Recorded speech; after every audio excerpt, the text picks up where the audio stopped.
الرجيم بسم الله الرحمن الرحيم وأما من خاف مقام ربه ونهى النفس عن الهوى فإن الجنة هي المأوى صدق الله العظیم۔ الحمدللہ قرآن کریم تو ختم ہو گیا اور آج ماشاءاللہ تراویح بھی جلدی ختم ہو گئی۔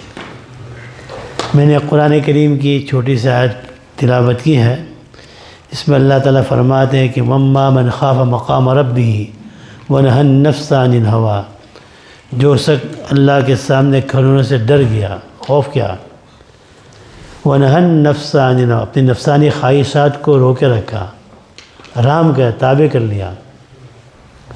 جس کے دل میں اللہ کا خوف ہوگا وہ شخص جو ہے اپنی نفسانی خواہشات کو کنٹرول میں خود بخود کرنے والا ہو جائے گا۔ یہ خوف اور تقوی کا بیان اللہ تعالیٰ نے قرآن میں مختلف جگہ پر بیان کیا ہے۔ کبھی خوف کا لفظ استعمال کیا، کبھی خشیت کا لفظ استعمال کیا، اور کبھی تقوی کا لفظ تو بہت جگہ استعمال کیا۔ تقوی کے اتنے فائدے بیان کیے قرآن میں۔ جو آدمی اپنے رب کے سامنے کھڑے ہونے سے ڈر گیا اور اپنی نفسانی خواہشات کو تابع کر لیا اللہ کے حکم کے، جہاں اللہ کے جو جائز خواہشات کو پورا کرنا ہے اس کے لیے شریعت منع نہیں کرتی، جائز خواہشات کو بے شک آدمی پورا کرے۔ مثلا آپ کو سمجھانے کی ضرورت، ایک ہے انسان جو اپنی خواہشات کو پوری کرتا ہے اپنی بیوی کے ذریعے، وہ حلال ہے، اس کو شریعت نے کوئی پابندی نہیں نکالی، حلال کھانے کھا سکتا ہے۔ اچھا ایک سوال میں کہتا ہوں، دنیا کے اندر حلال زیادہ یا حرام زیادہ ہے؟ آپ جواب دو جی۔ حلال زیادہ ہے، ماشاءاللہ، حرام زیادہ ہے۔ ایک کہتا حرام زیادہ ہے، ایک کہتا حلال زیادہ ہے۔ تو اس کو سمجھ لینے کی آسان کام ہے، زیادہ حرام ہے۔ اس کی کیا وجہ ہے؟ اپنی بیوی حلال ہے، باقی سب کی بیویاں، اپنا کمایا کھانا حلال ہے، باقی کسی اور کا لوٹ مان کرنا حرام ہے۔ اپنا گھر رہنے کے لیے اللہ نے دیا وہ حلال ہے، کسی اور کے گھر جا کر اس کو بس جائے یا اس کا قبضہ کر لے یہ ہے، تو جتنے میں زیادہ کیا ہے؟ حرام زیادہ ہے۔ تو اپنی حرام خواہشات سے رک گیا، جائز خواہشات کو پورا کرتا ہے، کوئی گناہ نہیں۔ وَأَمَّا مَنْ خَافَ مَقَامَ رَبِّهِ وَنَهَى النَّفْسَ عَنِ الْهَوَىٰ، اپنی نفسانی خواہشات کو کنٹرول میں کر دیا، اللہ اس کا صلہ کیا دے گا؟ فَإِنَّ الْجَنَّةَ هِيَ الْمَأْوَىٰ، اللہ فرمایا ہم اس کو جنت مأویٰ عطا فرمائیں گے۔ قرآن کریم میں اور مقام پر اللہ نے فرمایا وَلِمَنْ خَافَ مَقَامَ رَبِّهِ جَنَّتَانِ فَبِأَيِّ آلَاءِ رَبِّكُمَا تُكَذِّبَانِ، جو آدمی اللہ کے سامنے کھڑے ہونے سے ڈرا، اللہ فرماتا ہم اس کو دو جنتیں عطا فرمائیں گے۔ یہ دو جنتیں واقعتاً جنت میں دو جنت عطا فرمائیں گے۔ یہاں تو آدمی کا ایک مکان ہے، اس کو فکر ہوتا ہے دوسرا مکان کب ہو جائے، دوسرا مکان ہوتا ہے تیسرا مکان کب ہو جائے، ایک دکان ہے دوسری کب ہو جائے، دوسری ہو جائے تیسری کب ہو جائے، پیٹ بھرتا ہی نہیں۔ تو وہ اللہ تعالیٰ اس کو دو جنت عطا فرمائیں گے، ایک جنت نہیں دو جنت عطا فرمائیں گے۔ ایک مطلب یہ ہے، اور بعض مفسرین نے فرمایا کہ ایک جنت میں عطا فرمائیں گے، اور دنیا کی زندگی جو ہے نا وہ بھی اس کے لیے جنت بنا دیں گے۔ اللہ ہم کو نصیب فرمائے دنیا کی زندگی جنت بن جائے، یعنی اس کو حیات طیبہ عطا فرمائیں گے، حیات طیبہ پرسکون زندگی، سکون والی زندگی مل جائے۔ آج اس کے لیے کتنی مشکلات پڑ رہے ہیں، حیات طیبہ نہیں مل رہی، ہر آدمی ڈھونڈ رہا حیات طیبہ مل جائے۔ تو جو آدمی اللہ کے سامنے کھڑے ہونے سے ڈرا، اور یہ اللہ تعالیٰ ہمارے دماغ میں بٹھا دے۔ آج کہتے ہیں کہ جرائم فلاں جگہ بہت زیادہ ہو جائے، یہ جرائم کو کنٹرول کرنے کے لیے کیا چیز ہونا چاہیے؟ تو بہت کہتے ہیں جہالت کی وجہ سے جرائم زیادہ ہو جائیں، ان کو نالج دینا جائے، ان کو تعلیم دینا چاہیے۔ تعلیم آئے گی تو خود بخود جرائم بند ہو جائیں گے۔ لیکن جو جگہ میں ایجوکیٹ لوگ رہتے ہیں، پڑھے لکھے لوگ رہتے ہیں، وہاں بھی جرائم تو بہت زیادہ ہوتے ہیں۔ تو معلوم ہے اس کا حل صرف تعلیم نہیں ہے، تو پھر کیا غربت کو ختم کر دیا جائے، غربت میں سب رئیس اور مالدار ہو جائیں گے تو جرائم کم ہو جائیں گے۔ جو جگہ ایسا ہے کہ یعنی کہ اتنی زیادہ ان کی آمدنی ہے، اتنی مالی حالت اتنی اچھی ہے کہ کئی ملکوں کی جو ہے نا ایک ملکوں کی آمدنی اتنی زیادہ ہے کہ بڑے بڑے ملکوں کی جو سالانہ ملکوں کا سالانہ جو خرچ ہے اس کو وہ کفایت کر لیتا ہے، اتنی آمدنی اس کی ہے، سویڈن کی کتنی آمدنی ہے، لیکن سب سے زیادہ طلاقیں وہاں ہوتی ہیں، اتنی آزادی وہاں. تو معلوم ہوا اس کا حل یہ بھی نہیں ہے. اس کا حل کیا ہے؟ اللہ کے دل میں خوف پیدا کر دیا جائے، تقوی آ جائے گا تو خود بخود یہ عادتیں چھٹی چلی جائے گی. اب اس کو سمجھانے کے میں آپ کو ایک دو مثال دیتا ہوں. ایک مثال آپ کو یہ دیتا ہوں کہ حضرت یسار ابن دینار رحمۃ رضی اللہ تعالیٰ عنہ تابعین میں سے بہت بڑے تابعین ہیں. وہ ایک مرتبہ حج کرنے کے لیے مدینہ منورہ سے گئے اور ان کے ساتھ ایک ساتھی اور بھی تھا. پہلے زمانے میں تھوڑی ایئر میں جاتے تھے، وہ تو اونٹوں پر اور کھچروں پر جاتے تھے، اونٹ پر اپنا سامان جانا، راستے میں کھانے پینے کا سامان بھی لے کے جاتے تھے. وہ اس وقت ہوٹلیں تھوڑی ہوتی تھی اتنی زیادہ، تو آدمی کھانے کا پینے کا سامان لے کر انہوں نے وہاں سے مدینہ سے سفر کیا مکہ کی طرف. تو مکہ سے سفر کرتے کرتے ایک جگہ پر انہوں نے قیام کیا، اس کا نام ہے مقام ابوا، جہاں رسول اللہ صلی اللہ علیہ وسلم کی والدہ دفن ہیں. تو وہاں انہوں نے خیمہ نصب کیا کہ وہاں بیٹھیں گے، کھائیں گے، پئیں گے، ایک رات رہیں گے، آرام کرے کر آگے جائیں گے. خیمہ لگایا اور اپنے ساتھی سے کہا کہ بھائی تو کھانے کا انتظام کر. ہماری جماعت آئے نا، ان کا صبح مشورہ ہوتا ہے کہ بھائی آج کس کو کیا کام کرنا ہے. ایک شخص کی ذمہ داری ہوتی ہے کھانے کا انتظام کرنا. تو انہوں نے اپنے ساتھی سے کہا بھائی تو کھانے کا انتظام کر، میں یہاں بیٹھا ہوں، میں اللہ کرتا ہوں. ٹھیک ہے. وہ کھانا لینے کے لیے گیا. اوپر پہاڑ تھا اور پہاڑ سے ایک عورت نے ان مہمانوں کو دیکھ لیا دونوں کو. کہ یسار ابن دینار جو تھے نا وہ بہت خوبصورت تھے. اس نے دیکھا اس کے دماغ کے اندر وسوسے آنا شروع ہوئے، برے برے خیالات آنا شروع ہوئے. وہ پہاڑ سے نیچے اتر کر آئی ان کے پاس. اب ایک ساتھی تو تھا نہیں، وہ اکیلے تھے. تو مالک بن یسار کو کہنے کہ وہ یہ سمجھے کہ یہ کوئی چیز مانگ رہی ہے. برقع پہنا ہوتا، حجاب میں تھی، ہاتھوں میں دستانے پہنے ہوئے تھے، بالکل کور کر کر آئے گئے. وہ یہ سمجھے کہ یہ کوئی بھکارن ہے، کوئی بھیک مانگنے آئی ہے، لہذا کچھ کھانا جو کچھ ہوگا نا وہ لے کر آئے، اس کو دیا. اس نے کہا مجھے یہ نہیں چاہیے، مجھے تو وہ چاہیے جو شوہر اپنی بیوی کو دیتا ہے. سمجھ گئے نا آپ؟ تو وہ سمجھ گئے یہ تو شیطان نے میرے پاس بھیجا ہے. ایسا کر کے وہ بہت زاروں قطار رونے لگے، زور سے چیخیں مار کر رونے لگے. وہ عورت تھی نا وہ گھبرا گئی، کھسک گئی، نہیں چلی گئی. اتنے میں تھوڑی دیر کے بعد ان کے ساتھی بھی آ گئے. دیکھا کہ رو رو کر آنکھیں سوجی ہوئی ہے، بہت غمگین. السلام علیکم. وعلیکم السلام. نہیں کیا وہ خیریت سے؟ کیا گھر یاد آ گیا؟ بیوی بچے یاد آ گئے؟ انہوں نے کہا ایسی کوئی بات نہیں ہے، بیوی یاد ہے نا، بچے یاد آئے. پھر کیوں اتنا سب رو؟ تو میں نے آنکھیں بھی سوج گئے. کہتے جانے کے بعد یہاں ایک عورت پہاڑ پر سے آئی تھی اور یہ واقعہ پیش آیا. وہ سننے کے بعد وہ بھی رونے لگے. انہوں نے کہا بس تو کیوں روتا ہے؟ تجھے کیا ہوا؟ تجھے تو کچھ بھی نہیں ہوا، تو یہاں تھا نہیں. اس نے کہا میں اس لیے روتا ہوں کہ اگر میں یہاں ہوتا تو میں صبر نہ کرتا اور گناہ میں مبتلا ہو جاتا. پھر یہ وہاں سے مکہ پہنچے، طواف کیا. طواف کرنے کے بعد حضرت یسار ابن دینار رحمۃ اللہ تابعین میں سے وہ سو گئے وہاں. تھوڑی دیر آگ تھکے ہوئے، آگ بھی لگ گئی. تو خواب میں حضرت یوسف علیہ السلام کو دیکھا. خواب میں دیکھا کہ بہت نورانی شکل والے شخص نے کہا آپ کون ہیں؟ انا یوسف، میں یوسف ہوں. یوسف صدیق نام ہے نا، اللہ تعالیٰ نے یوسف علیہ السلام کو دیا. ٹھیک ہے، ہاں میں انا یوسف صدیق ہوں.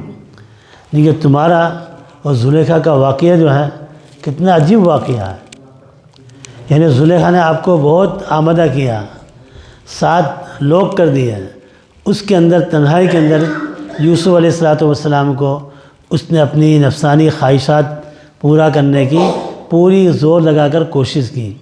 لیکن یوسف علیہ السلام تو بچ گئے.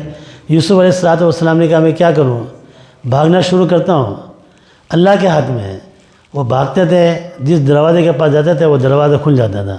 ایک قصہ آپ نے سنا ہے، دوسرے دروازے کے پاس جاتے تھے پھر کھل جاتا تھا.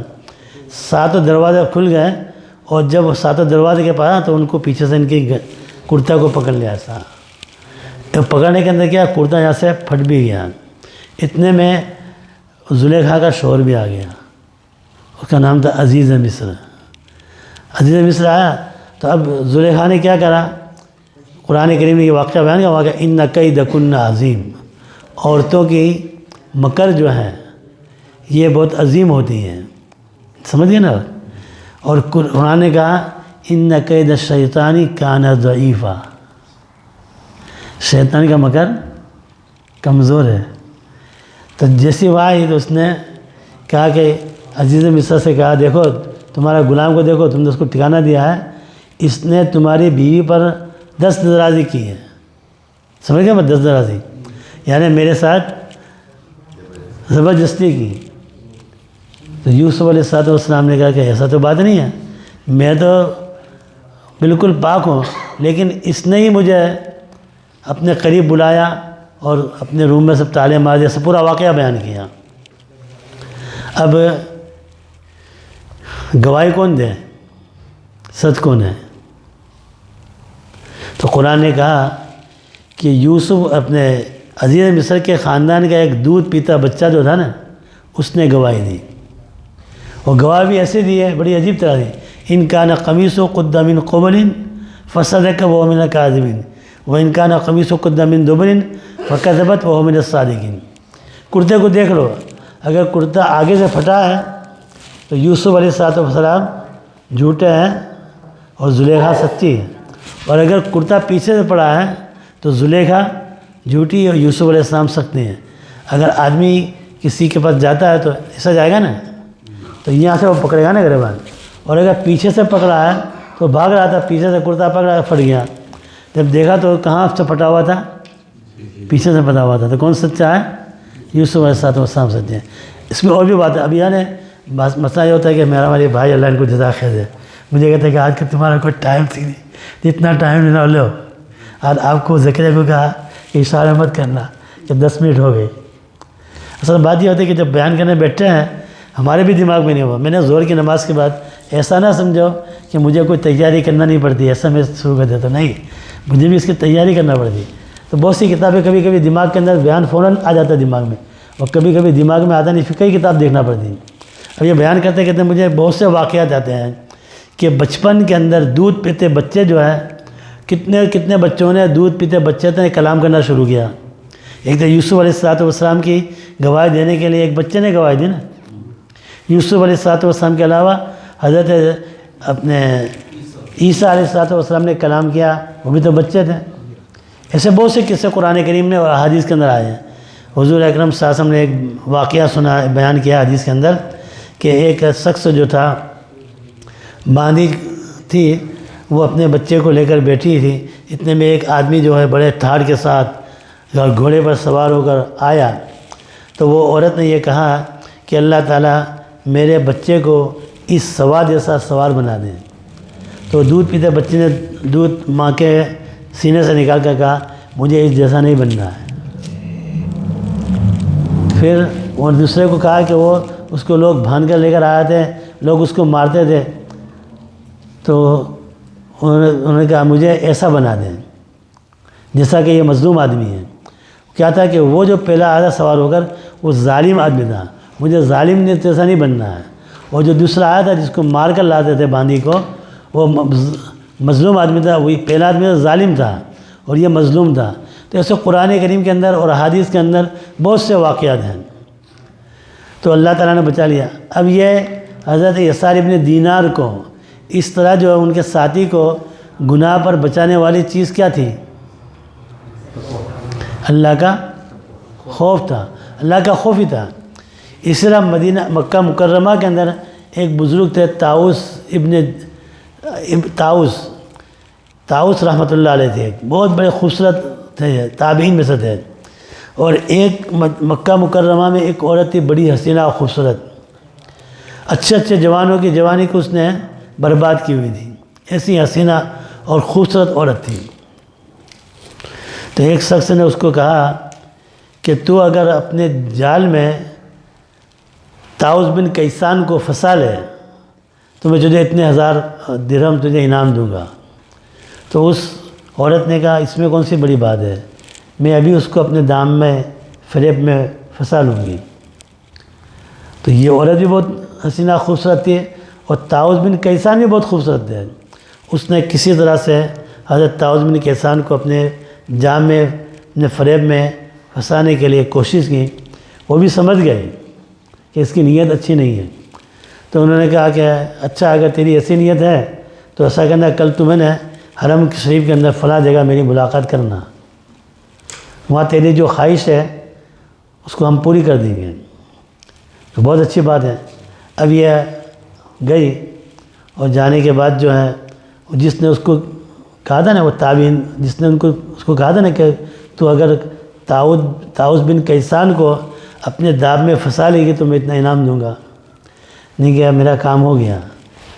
طاؤس بن کیسان جو ہے میرے فندے میں آ گئے، آج مجھے انہوں نے بلایا فلاں جگہ کے اندر، تمہارا مدعا جو ہے مقصد پورا ہو جائے گا۔ اچھا، جتنے بھی اللہ والے ہوتے ہیں نا ان کے بھی حاسدین تو ہوتے ہیں، سمجھے نا، کوئی نہ کوئی حاسد بھی ہوتا ہے۔ بھی کل پرسوں مجھے ہمارے اکرم بھائی نا، ہماری دوست اچھی جو اذان پڑھتے ہیں وہ، تو صبح میں یا ظہر کی نماز میں آیا تو مجھے کہنے لگے دعا دینے لگے کہ اللہ تعالیٰ تمہارے پیر میں درد ہے، اللہ تعالیٰ اس کو شفا دے دے، طاقت دے دے۔ اس کے بعد انہوں نے ایک جملہ اور کہا، اللہ آپ کو نظر سے بچایا۔ میں نے کہا یہ دعا دیتے ہیں کہ ہاں آپ لنگڑے اگر آتے جاتے ہیں نا تو کسی کی نظر نہ لگ جائے۔ تو میں نے کہا ان کی بات تو صحیح ہے بیوی ہے۔ تو اچھا جتنا اللہ والے ہوتے ہیں ان کے بھی حاسدین تو ہوتے ہیں۔ تو طاؤس بن کیسان کا وہ حاسد تھا نا، وہ حاسد نے اس کو تیار کیا، ان کو، وہ عورت کو۔ تو اچھا تو پہنچ جانا وہاں رات کو، تو وہ بنن سور کر وہاں پہنچ گئی۔ وہ جب پہنچ گئی تو انہوں نے بتایا حرم میں فلاں جگہ تم ملنا۔ جب وہاں آ گئے کہ اچھا تم آ گئے، نہیں آ گئے، نہیں اچھا کپڑے اتارو، کپڑے اتارو، بنے نہ ہو جاؤ۔ اس نے کہا یہاں حرم میں؟ ٹھیک ہے، اس میں کیا ہوا؟